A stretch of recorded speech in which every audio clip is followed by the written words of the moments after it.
One thing we're often asked in a trapezium rule question is the answer an underestimate or an overestimate? Let's consider these two curves.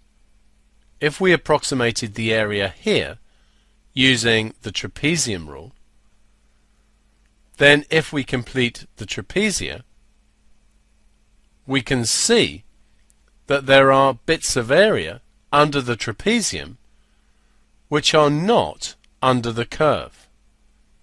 So if we estimate using the trapezium rule, here we would get an overestimate because the trapezium rule gives a larger answer than the actual area.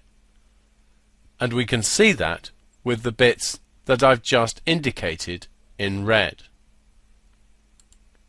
If we now look at the graph to the right, if we do this using the trapezium rule, completing the trapezia, we can see there are pieces of area which are not in the trapezium but are under the curve.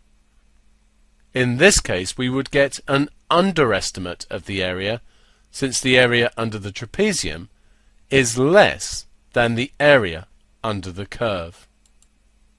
Another commonly asked question is, how would we improve our estimate using the trapezium rule?